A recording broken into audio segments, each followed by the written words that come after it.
कुछ काम नहीं किया, टेलीफोन रिसीव नहीं किया, कभी बात नहीं हुई। मेरा दावा है काराकाट के भी आप कुछ लोग आए हुए हैं और आप में से भी बहुत सारे लोगों का संबंध जान पहचान के लोग वहां होंगे। आप पूछ सकते हैं इस चुनाव के समय भी काराकाट के लोग यहाँ नहीं कहेंगे कि उपेंद्र कुशवाहा जीत कर गया और नहीं आया। हमने हमेशा वहां के लोगों के साथ संबंध बनाकर रखा है। ऐसा इसलिए कि हम विश्वास करते हैं इस बात में कि संबंध बनाना महत्वपूर्ण नहीं होता है, संबंध का निर्वहन करना महत्वपूर्ण होता है। संबंध तो आदमी रोज बनाता है। हम बस में चलते हैं, ट्रेन में चलते हैं, यहाँ से पटना के लिए बस में चले, समस्तीपुर में बैठे जंदाहा जाता, लेकिन पटना जाते जाते बस स्टैंड पर उतर गए, हम चले गए सचिवालय, आप चले गए कहीं, संबंध घंटा डेढ़ घंटा का वही संबंध समाप्त हो गया। उपेंद्र कुशवाहा ऐसा संबंध नहीं बनाता है कि घंटा भर संबंध बने और फिर उस संबंध को भूल जाए। 5 साल संबंध बने और उस संबंध को भूल जाए। उपेंद्र कुशवाहा कभी ऐसा संबंध नहीं बनाता है, इसलिए हमने वहां संबंध बनाया है लोगों के साथ। हमने एक एमपी के रूप में जो ड्यूटी होती है उस ड्यूटी का निर्वहन किया है और यही कारण है कि वहां के लोगों का स्नेह प्यार बहुत है, इसलिए वहां से भी लड़ने का हमारा फैसला है। लेकिन वहां लड़ते तो यहाँ से जो चुनौती मिली थी और फिर वहां लड़ रहे हैं हम, जनता दल यूनाइटेड का उम्मीदवार सामने है। अब जनता दल यूनाइटेड और भारतीय जनता पार्टी दोनों ने मिलकर बहुत परेशान किया है, दोनों ने परेशान किया है। हमने जो फैसला लिया यहाँ से और वहां से दोनों जगह से लड़ने का, उसके पीछे कई कारण है। एक कारण यह भी है, एक जगह वहां जहाँ जनता दल यूनाइटेड को धूल चटाएंगे वही यहाँ भारतीय जनता पार्टी को भी धूल चटाने का काम है। दोनों का हिसाब लेना है। दोनों ने बहुत तंग किया है, बहुत परेशान किया है। सामाजिक न्याय की कोई पार्टी उसको बर्बाद कर दो, सामाजिक न्याय की बात करने वाला कोई नेता उसको बर्बाद कर दो। लालू यादव जी अपनी जगह है, लेकिन उनके परिवार के लोगों का क्या कसूर था?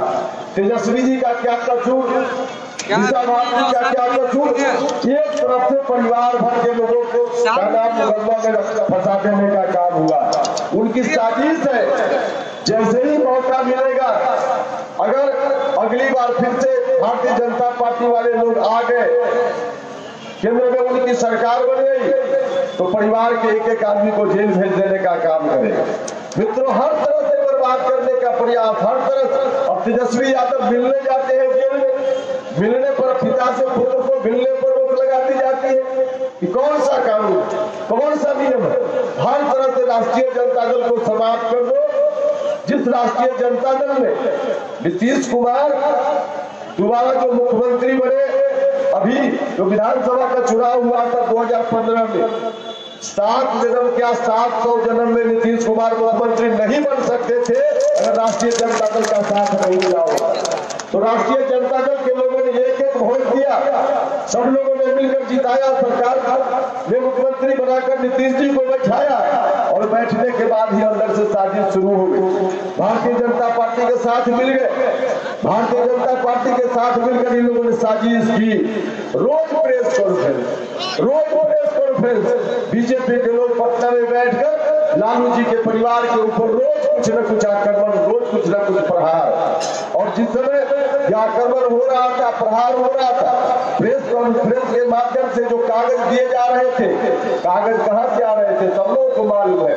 बीजेपी के लोग प्रेस कॉन्फ्रेंस कर रहे थे और कागज एक अन्य मार्ग से आ रहा था, मुख्यमंत्री नीतीश कुमार जी दे रहे थे।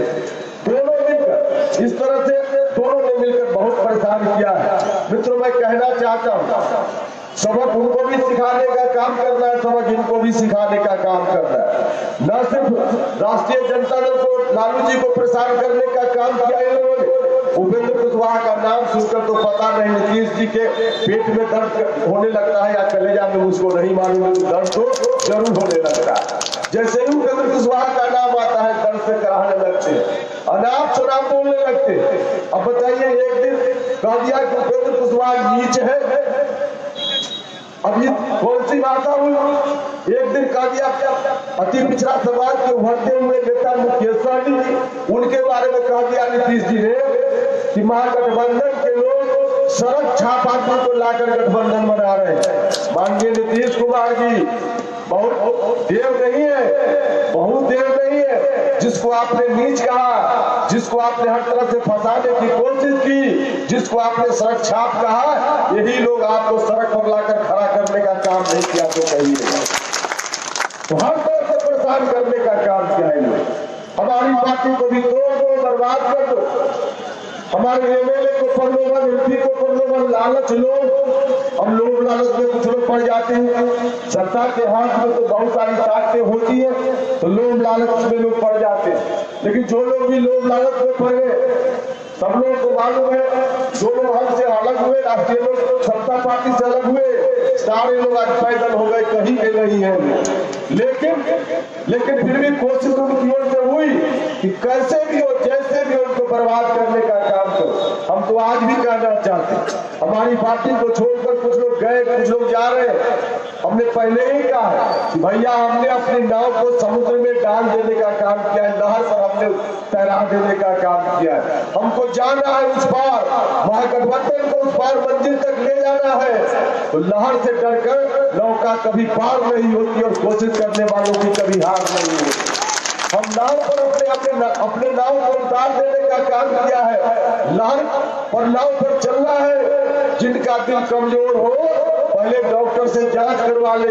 हार्ट अगर कमजोर हो तो अभी भी एक वक्त है नाव से उतर जाए, वरना बीच लहर में जाइएगा और आपका हार्ट अटैक कर गया तो आपके परिवार के लोगों को वहां पर ही दोषारोपण करने का काम करेंगे। इसलिए हम कहना चाहते हैं, जिनका दिल मजबूत है, जिनका दिल हर तरह से ठीक ठाक है, वही महागठबंधन के साथ आरएलएसपी की सवारी कर सकता है। दूसरे कमजोर दिल वाले लोग नहीं कर सकते। मित्रों, तो महागठबंधन के साथ हर तरह से कारण क्या था? कारण कुछ नहीं था, सामाजिक न्याय की शक्ति को बर्बाद करो।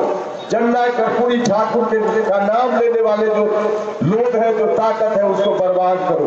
हम तो सत्ता में रहे हैं, भारतीय जनता पार्टी के साथ भारत सरकार में हम मंत्री भी रहे।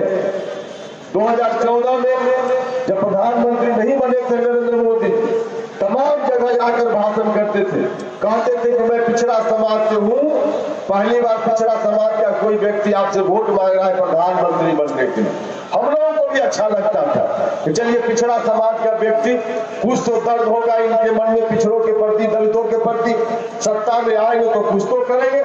लेकिन बाद में हमको पता चला अब तो महागठबंधन को कहते हैं नरेंद्र मोदी जी की मिलावटी गठबंधन है, महामिलावटी है। लेकिन भाइयों और बहनों, मैं बताना चाहता हूँ, उपेंद्र कुशवाहा, लालू यादव जी, तेजस्वी यादव जी, मुकेश सहनी जी, सब लोग पिछड़ा घर में पैदा हुए हैं। लेकिन आदरणीय प्रधानमंत्री श्री नरेंद्र मोदी जी पिछड़ा घर में पैदा नहीं हुए हैं। बाद में सरकार ने फैसला करके उनकी जात को शामिल कर दिया पिछड़ा में। पिछड़ा घर में पैदा होते नरेंद्र मोदी जी, तब पिछड़ों का दर्द क्या होता है, दलितों का दर्द क्या होता है पता होता है। लेकिन नहीं है। तो हमारे गठबंधन में जो कहते हैं मिलावटी गठबंधन, आदरणीय नरेंद्र मोदी जी आप है बनावटी पिछड़ा, बनावटी पिछड़ा आप है, इसलिए पिछड़ा की बात आप नहीं कर सकते। वहां जाकर हमने देखा है, अंदर से हमने देखा है, जिस विभाग में हम मंत्री थे मौका मिला देखने का। मित्रों, देश भर में 40 केंद्रीय विश्वविद्यालय है, 40 केंद्रीय विश्वविद्यालय। तमाम केंद्रीय विश्वविद्यालय में जो भाई चांसलर बदले जा रहे थे, सभी के सभी आरएसएस बैकग्राउंड के लोग वहां भरे गए, सबके सब आरएसएस बैकग्राउंड के लोग भरे गए। उसमें शायद एकांत को पिछड़ा मिलेगा, भूल से अथवा कोई भी नहीं, कोई भी दलित नहीं। 40 यूनिवर्सिटी के जो भाई चांसलर, इतना ही नहीं, 40 केंद्रीय विश्वविद्यालयों में एक भी पिछड़ा प्रोफेसर नहीं मिलेगा, एक भी नहीं, एक भी अति पिछड़ा प्रोफेसर या एसोसिएट प्रोफेसर नहीं मिले। इतना ही नहीं, हमारे साथी तो कहते हैं कि आ जाएंगे दोबारा तो आरक्षण को समाप्त कर देंगे। यह बात ठीक है कि आ जाएंगे तो घोषित रूप में समाप्त कर देंगे, लेकिन आज भी आरक्षण को बढ़ाकर इन लोगों ने नहीं रखा है। आज भी इनकी ओर से अंदर से आरक्षण को पूर्णतः समाप्त करने की व्यवस्था कर दी गई। जो सुप्रीम कोर्ट है, हाई कोर्ट है, सुप्रीम कोर्ट और हाई कोर्ट, हम आप कोई व्यक्ति केस लड़ता है तो नीचे का कोर्ट है, वहां मुकदमा होता है और धीरे धीरे सुप्रीम हाई कोर्ट होते हुए सुप्रीम कोर्ट तक आदमी जाता है, वहां से अंतिम फैसला होता है। लेकिन आपको जानकर आश्चर्य होगा, दुख भी होगा कि सुप्रीम कोर्ट और हाई कोर्ट में एक भी पिछड़ा जज नहीं बनता है, एक भी दलित जज नहीं बनता है। एकाध कोई कभी कभी बन जाता है, वरना अपवाद के रूप में बनता है, वरना कोई पिछड़ा जज नहीं बनता, कोई दलित जज नहीं बनता है। जज क्यों नहीं बनता? इसका कारण है कि उसमें बहाली की जो प्रक्रिया हुआ, बहाली की प्रक्रिया गलत है। इतना ही नहीं, सिर्फ दलित और ओबीसी की बात क्या करें हम, जो सवर्ण जात के भी लोग हैं और गरीब परिवार का कोई ब्राह्मण है, वह भी चाहे जितना मिनट हमारे पास वह पढ़ लिख कर जज बन जाए तो उनके लिए भी कोई रास्ता नहीं। एक तरह से रास्ता को बंद करके रखने का काम इन लोगों ने किया है। हम उसके लिए भी लड़ाई लड़ते रहे। हम यह नहीं कहते कि आप सीधे कोई योग्य हो या अयोग्य हो उसको जज बना दीजिए। हम कहते हैं कि जिस तरह से IAS IPS की बहाली के लिए परीक्षा होती है, विज्ञापन निकलता है, परीक्षा होती है, उस परीक्षा में जो कोई भी पास करता है, प्रतियोगिता में सफल होता है, उसको IAS IPS बनने का मौका मिलता है, किसी जात का हो, किसी धर्म का हो। हम तो वही कहना चाहते हैं कि जज की बहाली में भी, सुप्रीम कोर्ट और हाई कोर्ट में जजों की बहाली में भी अभी जो व्यवस्था आपने बनाकर रखी है, जज साहब लोग की 5 कमेटी होती है, वही जज साहब लोग रिटायरमेंट से पहले जिसका नाम दे देते हैं वही अगला जज बन जाता है। और इसका परिणाम है कि देश में मुश्किल से 300-400 परिवार के लोग जज बने हुए, मुश्किल से 300-400 परिवार के लोग। हम कहते हैं व्यवस्था को बदलिए, जिस तरह से SP कलेक्टर के लिए परीक्षा, उसी तरह से जज की बहाली के लिए परीक्षा लाइए।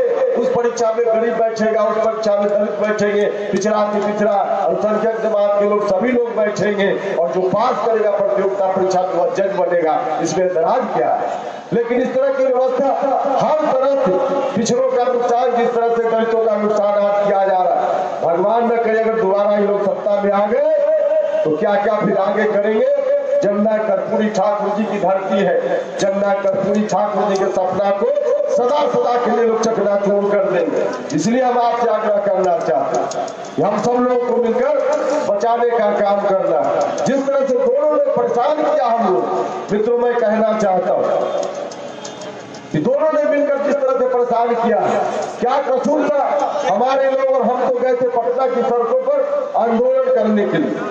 हम तो कुछ यह नहीं कहने गए थे कि मेरे लिए, मेरी पार्टी के लिए कुछ दे दीजिए। हम शिक्षा के सवाल से लड़ना चाहते हैं, जूझना चाहते हैं। हम शिक्षा में सुधार लाना चाहते हैं और शिक्षा में सुधार जरूरी है, क्योंकि गांव के गरीब बच्चों के लिए शिक्षा की स्थिति अच्छी नहीं होगी तब तक गांव के गरीब बच्चों की तकदीर नहीं बदल सकती। आज क्या स्थिति, गरीब घर के बच्चे कहाँ पढ़ते? आज पढ़ाई लिखाई की व्यवस्था 2 तरह की है। जो पैसे वाले लोग हैं अपने बच्चों को प्राइवेट में भेजते हैं पढ़ने के लिए, लेकिन जो रिक्शा चलाने वाला, ठेला चलाने वाला, मजदूरी करने वाला, खेती करने वाला, आज तो खुशी की बात है।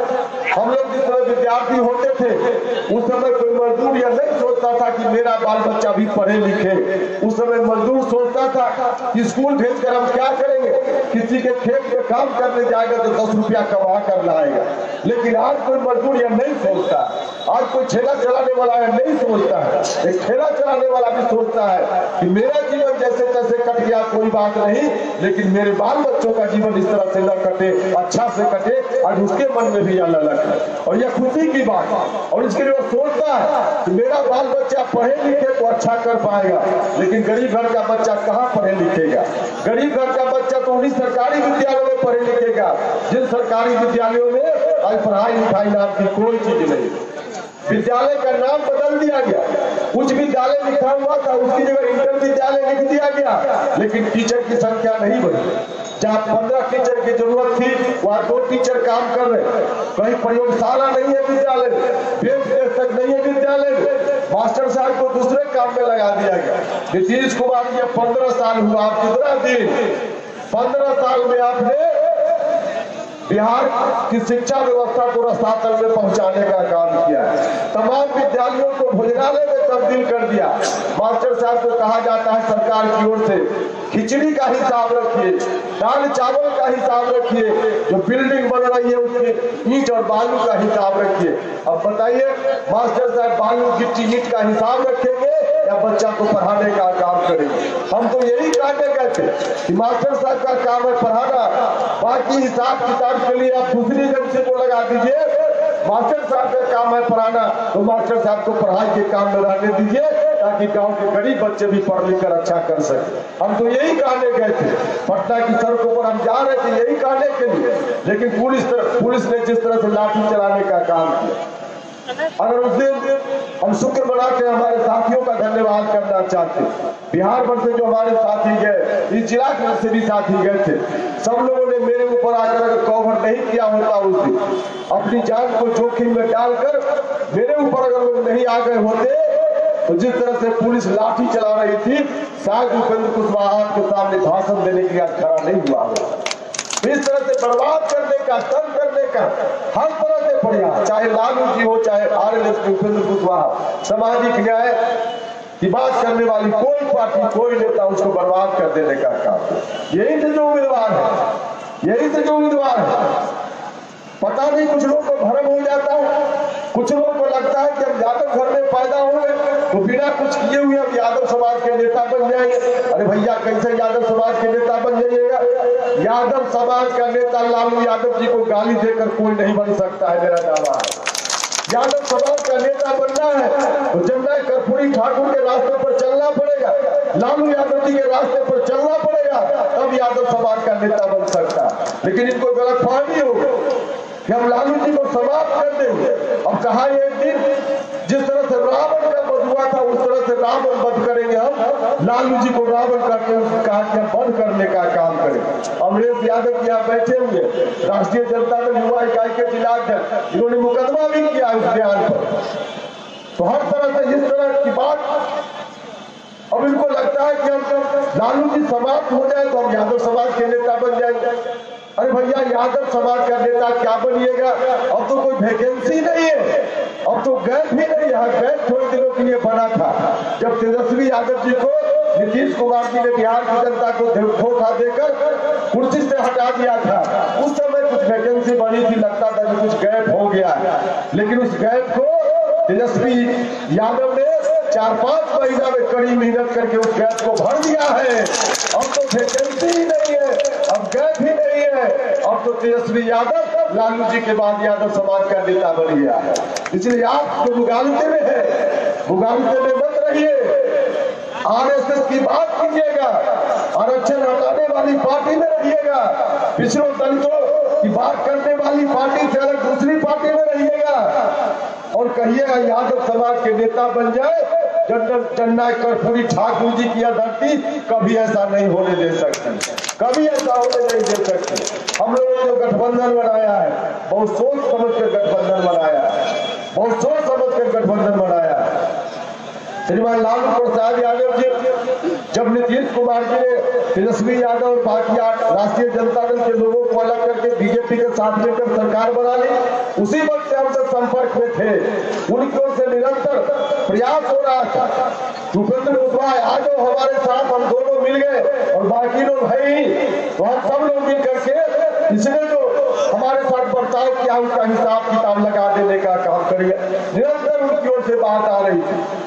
दूसरी ओर एक तरफ इनकी ओर से इस तरह की बात आ रही थी, और दूसरी ओर राष्ट्रीय लोक समता पार्टी को बर्बाद करने का प्रयास बीजेपी की ओर से, नीतीश जी की ओर से चल रहा था। पिछले चुनाव में 3 सीट पर उम्मीदवारी हमने दी थी, इन लोगों ने कहा कि इस बार 2 सीट पर लड़ना पड़ेगा, हमारी ताकत को कम करने की कोशिश हो रही थी।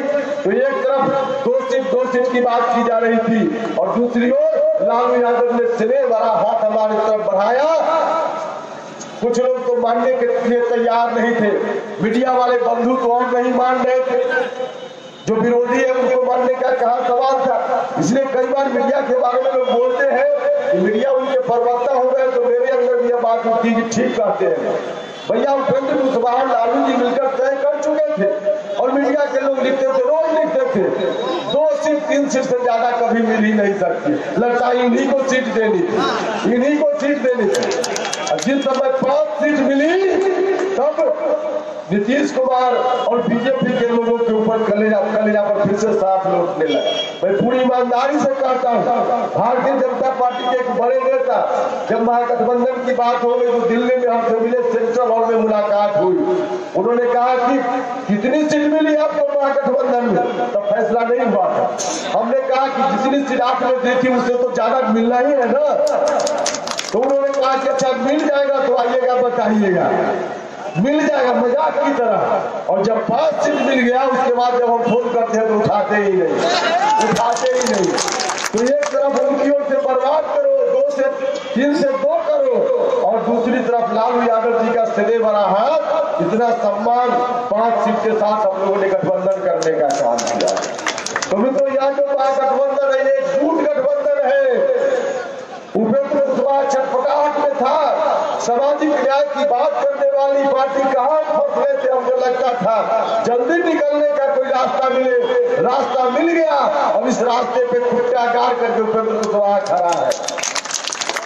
हम सबक सिखाएंगे, दोनों को सबक सिखाएंगे, बीजेपी वालों को सबक सिखाएंगे इस चुनाव में दिल्ली से हटा करके, और जनता दल यूनाइटेड को सबक सिखाएंगे बिहार की गलती से हटा करके।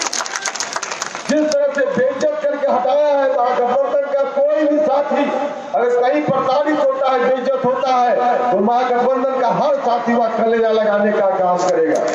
चलाओ, तुम कितना बाण चलाते हो। लालू यादव जी को तुमने रावण कहा है, चलाओ कितना बाण चलाते हो। लालू यादव जी के साथ ढाल बनकर उपेंद्र कुशवाहा खड़ा है।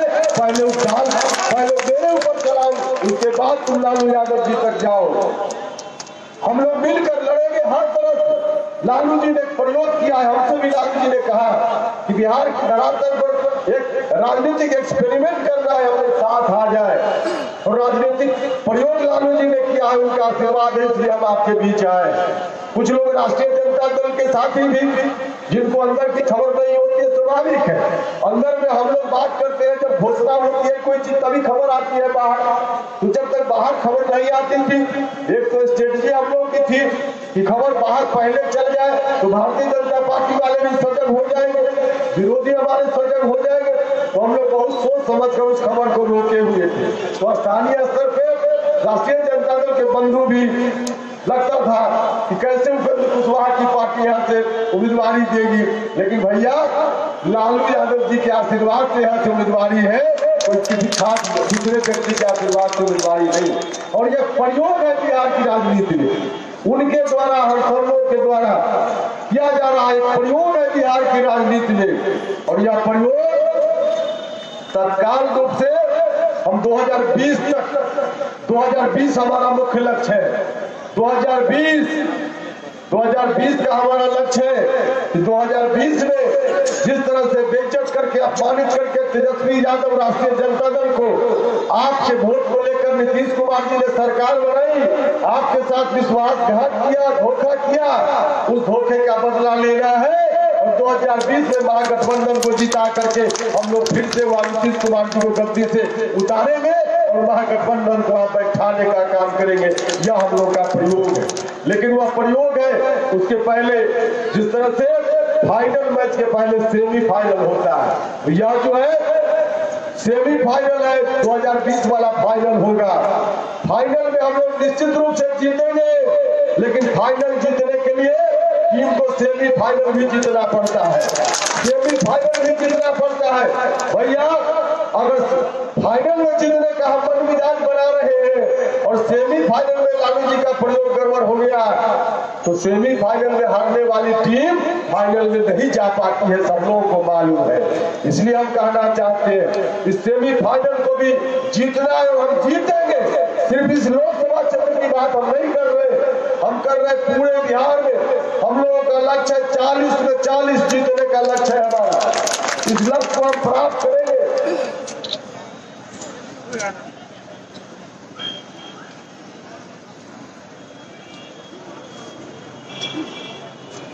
महागठबंधन की ताकत के सामने अब कोई नहीं टिकने वाला है, कोई नहीं टिकने वाला। क्या नहीं इस महागठबंधन में, इस गठबंधन में लालू जी का इतना बड़ा जनाधार, इसके साथ मुकेश सहनी जी अति पिछड़ा समाज के नेता, वीआईपी पार्टी, इसमें मांझी जी की पार्टी, हम पार्टी, उनका अपना जनाधार, उसमें कांग्रेस पार्टी जनाधार वाली पार्टी, उसमें आरएलएस में राष्ट्रीय लोक समता पार्टी उपेंद्र कुशवाहा की पार्टी। अब इतना बड़ा समाज, अब ठीक से देखिएगा महागठबंधन को तो पूरे समाज का स्वरूप नजर आएगा। पूरा समाज, जहाँ पूरा समाज खड़ा है उसको दुनिया की कोई ताकत हरा सकती है क्या? नहीं हरा सकती। हमने तो देखा है, सिर्फ इस लोकसभा क्षेत्र में जब चुनाव नहीं लड़ रहे, उपेंद्र कुशवाहा 40 में 40 जगह चुनाव लड़ रहा है। 40 जगह हम चुनाव लड़ रहे हैं। हम सभी जगह जा रहे हैं चुनाव में, हेलीकॉप्टर से सुबह जाते हैं, शाम में आ जाते हैं, अपने क्षेत्र का भी काम करेंगे और बिहार भर का काम करेंगे। हम सब जगह जा रहे हैं और सब जगह जाकर हम देख रहे हैं जिस पहला फेज का जो चुनाव है 4 जगह, आज प्रचार की आखिरी तारीख है। मैं बता देना चाहता हूँ 4 में 4 जो प्रथम फेज में चुनाव है वहाँ महागठबंधन की जीत 4 में 4 सभी जगह होने वाली है, पक्की जीत है वहाँ। बाकी जगह भी धीरे धीरे हम लोग बढ़ रहे हैं और 40 में 40 हम लोग जीतेंगे। तो आप सब लोगों से ही आग्रह है कि पूरी मजबूती से जाकर के लड़ने का काम किया जाए। तमाम जाति धर्म के लोगों से आग्रह है, हम लोग मिलकर समाज को बढ़ाना चाहते हैं। हम समाज के सभी वर्गों को लेकर चलने में विश्वास करते हैं, चाहे दलित भाई हो, अति पिछड़ा भाई हो, पिछड़ा भाई हो, अल्पसंख्यक बंधु हो या सवर्ण जमात के बंधु हो, सब लोगों को साथ लेकर चलना चाहते हैं। भारतीय जनता पार्टी के फेर में मत पड़िएगा। भारतीय जनता पार्टी सिर्फ बोलने वाली पार्टी है, सिर्फ बोलने वाली पार्टी है। महागठबंधन काम करने वाला संगठन है। हमने तय किया है, संकल्प किया है। हम शिक्षा के बारे में बोलते हैं तो सिर्फ बोलते नहीं है, हम आपको बताना चाहते हैं। हमने कहा कि जो विधानसभा का चुनाव होगा उस चुनाव में हम सब लोग जीतेंगे और जो सरकार महागठबंधन की बनेगी उस महागठबंधन की सरकार में पहला फैसला हम लोग लेंगे, गांव के गरीब बच्चों के लिए शिक्षा की स्थिति कैसे ठीक ठाक हो। हम लोग बोलते नहीं करके दिखाने का भी काम करेंगे। और बोलने वाले लोग क्या बोलेंगे?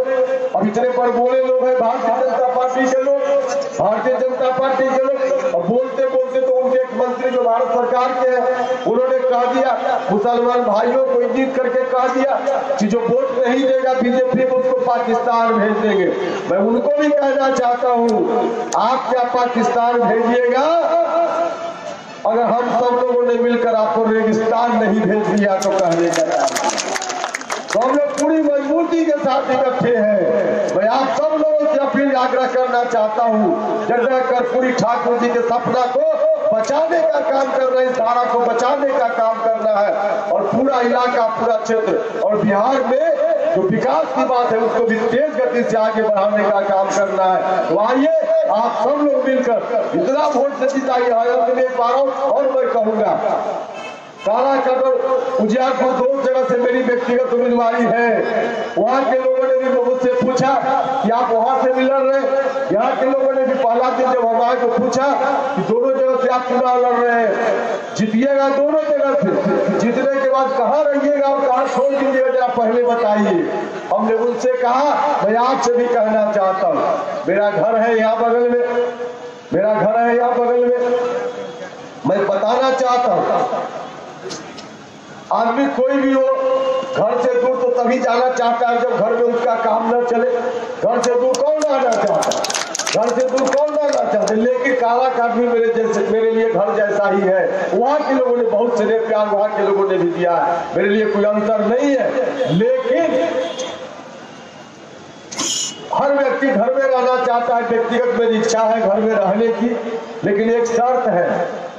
हमने उस दिन भी कहा है, कालाकाट के लोगों से भी और आप लोगों से भी मैं कहना चाहता हूँ, जहाँ के लोग सबसे ज्यादा वोट से जिताएंगे हम वही रह जाएंगे और जहाँ के लोग थोड़ी कंजूसी कर देंगे वहाँ छोड़ना पड़ेगा। तो अब आपके ऊपर है, हमको घर में रख लीजिए। जितना तो दोनों जगह से है, कालाकाट से भी जीतेंगे यहाँ से भी। तो अब आपके ऊपर है, ज्यादा वोट से जिताइएगा तो फिर तो वहाँ घर में रह जाएगा और कम वोट से जिताइएगा तो फिर वहाँ के लोगों से भी स्नेह प्यार है ही, वहाँ जाना पड़ेगा। इसलिए आप सब लोगों से आग्रह है कि अपने घर में रख लीजिए उपेंद्र कुशवाहा को। आपकी सेवा निरंतर हम करेंगे। निश्चित रूप से हर तरह से करेंगे। हम तो चाहते हैं जनता कर्पूरी ठाकुर जब उनका निधन हुआ था उस समय हम लोग नारा लगाते थे, जननायक कर्पूरी तेरे अरमानों को दिल्ली तक पहुंचाएंगे। वह काम आज भी अधूरा है। आप सब लोगों ने आशीर्वाद दिया तो जननायक कर्पूरी ठाकुर जी के अरमानों को हम लालू जी और हम सब लोग मिलकर दिल्ली तक पहुंचाने का काम करेंगे। इन्हीं शब्दों के साथ आप सब लोग आए और इतनी बड़ी संख्या में आए, तमाम नेतागण भी आए, मैं इन लोगों का भी धन्यवाद करता हूँ। आप सब लोगों के प्रति भी आभार प्रकट करता हूँ। फिर मिलेंगे, बहुत बहुत धन्यवाद। अच्छा, आप लोगों को क्या चुनाव चिन्ह हम लोग का पंखा छाप है। महागठबंधन में यहाँ पंखा छाप है, सब लोग को मालूम ही है, पंखा छाप है, याद रखिएगा। और हमने कहा कि 40 में 40 जीतेंगे। यहाँ से तो जब उपेंद्र कुशवाहा उजियारपुर के लोगों के हाथ में पंखा है तो जीत में कहा कोई अब शंका है। तो चलिए बढ़िया से जीतिए। बहुत बहुत धन्यवाद। चलिए बहुत बहुत धन्यवाद। और इस सभा का को धन्यवाद ज्ञापन मुखिया खुशबू जी करेंगी और सभा का समापन